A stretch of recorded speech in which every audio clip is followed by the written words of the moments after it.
Concepts. దయచేసి pen notes తోటి ఒక్కొక్క పాయింట్ రాసుకుంటూ రండి. కాన్సెప్ట్స్. ఫస్ట్ చుట్టుకొలత అంటే ఏంటి? చుట్టుకొలత అంటే ఏంటి? సపోజ్గా ఒక క్లోజ్డ్ ఫిగర్ ఉంది, మనం త్రిభుజం గురించి మాట్లాడుకుంటున్నాం. ఇది ఏ, ఇది బి, ఇది సి.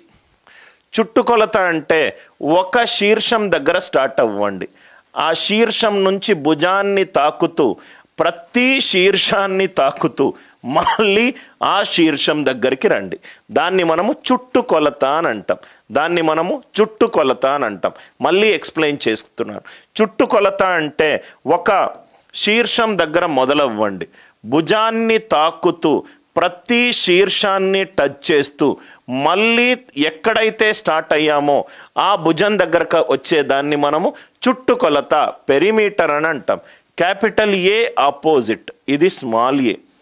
క్యాపిటల్ బి ఆపోజిట్, ఇది small B. Capital C opposite, ఇది స్మాల్ సి.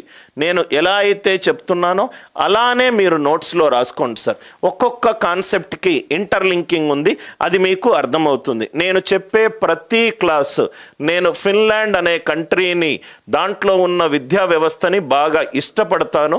ఎందుకనంటే దాంట్లో ఫండమెంటల్స్ మాత్రమే నేర్పిస్తారు.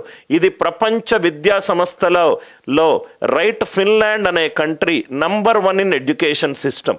ఒక టీచర్ క్లాస్ చెప్తూనే ఉంటే స్టూడెంట్స్కి ఇది అవుతే ఎట్లా ఉంటుంది, why, what, when, where and how, ఆ కాన్సెప్ట్ మీద ఉన్నది. మన ఇండియాలో మనం డిస్కస్ చేసేది మ్యాక్యులే ఎడ్యుకేషన్ సిస్టమ్, అంటే ఎక్కువగా మెమరీ బేస్డ్ ఎడ్యుకేషన్ సిస్టమ్. కానీ ఫిన్లాండ్ దాంట్లో ఇప్పుడు నోకియా రైట్ ఫ్లాప్ అయినా కానీ మళ్ళీ బౌన్స్ బ్యాక్ అవుతుంది.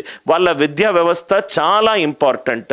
క్యారెక్టర్ బిల్డింగ్ కావచ్చు, దాని తర్వాత డిఫరెన్స్ ఇన్ ఒపీనియన్ని యాక్సెప్ట్ చేయడం కావచ్చు, బేసికల్గా ఒక పర్సనాలిటీ మౌల్డింగ్ మీద చాలా ఫామ్ అవుతారు సార్. థిమాటిక్ వాళ్ళు యూస్ చేసే లెర్నింగ్ మెకానిజం ఏంటంటే థిమాటిక్ బేస్డ్ లెర్నింగ్ మెకానిజం. ఇనీషియల్గా మీరు ఒక స్టేజ్ వరకు ఒక రకంగా చదువుకున్నారు కాబట్టి ఇనీషియల్గా ఒక్క 5-10 మినిట్స్ మీకు అర్థం కావడానికి టైం అవుతుంది. కానీ అర్థమైన తర్వాత మీకు చాలా బాగా ఇంకో లెవెల్ ఆఫ్ లెర్నింగ్కి వెళ్ళిపోతారు సార్. అవతార్ 2 మూవ్ అయ్యేలాగా, రైట్? మీకు అవతార్ 1 కరెక్ట్గా అర్థమై ఉంటే దాని తర్వాత స్లోగా అవతార్ అనేది ఒక భీముడు కింద దాకా, రైట్, కింద నాగులను కలవడము, వాళ్ళతో మాట్లాడడము, రైట్, వాటర్ కింద వాడిని తోసేయడము, వాళ్ళ ఫ్రెండ్స్ వాడు కింద వెళ్ళడము, ఆ నాగా కింగ్డమ్ నుంచి అర్థం చేసుకోవడము, బేసికల్గా ఆ కాన్సెప్ట్ నుంచి వచ్చిందని మీకు ఈజీగా అర్థమవుతుంది. నవ్వు ఇక్కడ చూడండి సార్, థిమాటిక్ బేస్డ్ లెర్నింగ్ నేను ఎలా అయితే చెప్తున్నానో అలానే మీరు నోట్స్లో రాసుకోండి. సో ఏ నుంచి స్టార్ట్ అవుతున్నాను, పెరిమీటర్ చుట్టుకొలతను నేను ఏ నుంచి సి వరకు వెళ్ళాను, బి, సి నుంచి బి వరకు వెళ్ళాను, ఏ, రైట్, ఇది C. 2s is equivalent to B plus A plus C. 2s అనే దాన్ని మనము సెమీ పెరిమీటర్ని గ్రీక్, రైట్, ఎవరైతే యూక్లిడ్ అనే అతను జామెట్రీ మీద వర్క్ చేశాడో అతను పెరిమీటర్ చుట్టుకొలతకి ఇచ్చిన నొటేషన్ ఏంటంటే 2s. యూక్లిడ్ జామెట్రీ అని అంటాం, రైట్, యూక్లిడ్ జామెట్రీ అని అంటాం. 2s is equivalent to A plus B plus C. Now ఈ 2sని మనము పి అని చెప్పి సంబోధిద్దాం. P ఈజ్ ఈక్వలెంట్ టు చుట్టుకొలతని ఇప్పటి నుంచి నేను P అంటాను. P is equivalent to A plus B plus C. P is equivalent to A plus B plus C. మనం నిన్న క్లాసులో ఒక కాన్సెప్ట్ డిస్కస్ చేశాము, రైట్? ఈ ఎగ్జాంపుల్ చూడండి సార్. 7,16,x ఇది కనుక ఒక త్రిభుజం యొక్క భుజాలు కనుక అవుతే x ఏ సహజ సంఖ్య వాల్యూలు తీసుకుంటుంది, x ఏ సహజ సంఖ్య వాల్యూలు తీసుకుంటుంది. నిన్న మనం ఇది డిస్కస్ చేసాం. 7, రైట్, 16, x ఇది కనుక భుజాల్లో త్రిభుజం యొక్క భుజాలు అవుతే x సహజ సంఖ్య అవుతే x ఏ వాల్యూస్ తీసుకుంటుంది. నేను చాలాసార్లు చెప్పాను సార్, ఇంకోసారి నాకు చెప్పే ఓపిక లేదు. దయచేసి నేను సబ్జెక్ట్ స్టార్ట్ చేసిన తర్వాత మీకు ఏదైనా ఉంటే రైట్, మీరు యాప్లో చాట్ ఆప్షన్ యూస్ చేయండి.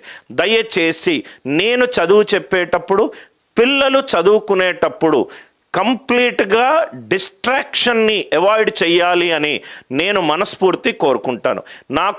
నేను క్లాస్ చెప్పేటప్పుడు పూర్తిగా అయిపోయిన తర్వాత కావాలంటే మీ డౌట్స్ని కామెంట్స్ చూసి రిప్లై చేస్తాను. దయచేసి నా ఫోకస్ని డిస్టర్బ్ చేయకండి.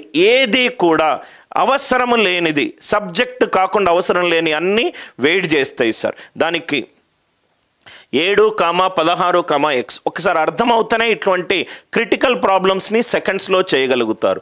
7, 16, x ఇది గనక త్రిభుజంలో ఉన్న భుజాలు గనక అవుతే, భుజము సహజ సంఖ్య అవుతే అది ఏ వాల్యూ అవుతుంది? నేను నిన్న చెప్పాను సార్, ఇది 16 యూనిట్ల ఒక స్టిక్ తీసుకుంటే దీని మీద 7 యూనిట్ల స్టిక్ పెడితే, ఇంకోటి 9 యూనిట్ల స్టిక్ పెడితే 7 + 9 16.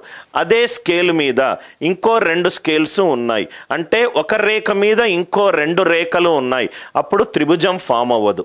అంటే ఎక్స్ అనేది చాలా ఇంపార్టెంట్, ఎక్స్ అనేది 9 కాదు, ఎక్స్ అనేది 9 కాదు. అదే దీని మీద రైట్, ఇది 16 యూనిట్ల స్కేలు, ఇది 7 యూనిట్ల స్కేలు, దాని మీద 23 యూనిట్ల స్కేలు పెట్టినా కానీ ఆ 3 ఒకదానిపైన ఒకటి ఉంటుంది. అంటే ఎక్స్ అనేది 23 కాదు, అంటే ఎక్స్ అనేది 9 కంటే ఎక్కువ ఉండాలి, 23 కంటే తక్కువ ఉండాలి. ఎక్స్ అనేది 9 కంటే ఎక్కువ ఉండాలి, 23 కంటే తక్కువ ఉండాలి. ఇదే కదా సార్ మనం నిన్న డిస్కస్ చేసింది. నవ్వు ఇక్కడ చూడండి సార్, రైట్. నవ్వు ఇక్కడ చూస్తే ఇదే కాన్సెప్ట్, 7 + 16 23, ఎక్స్ 23 కంటే తక్కువ ఉండాలి, ఎక్స్ 23 కంటే తక్కువ ఉండాలి. అంటే ఏబిసి భుజాలు కనుక అవుతే right, some of 2 sides greater than third side, difference between 2 sides less than third side. ఈ 2 కండిషన్లు అందరికీ అర్థమైందా? ఒకసారి ఎగ్జాంపుల్ తోటి రైట్ ఊహించుకోండి సార్, మీకు అర్థమవుతుంది. 16 నుంచి 7 తీసేస్తే 9, సి 9 కంటే ఎక్స్ 9 కంటే ఎక్కువ ఉండాలి. 7 + 16 23, ఎక్స్ అనేది 23 కంటే తక్కువ ఉండాలి. నవ్వు ఇక్కడ చూస్తే sir, a + b greater than C, అంటే C is less than B plus A, C is less than B plus A, B minus A is less than C.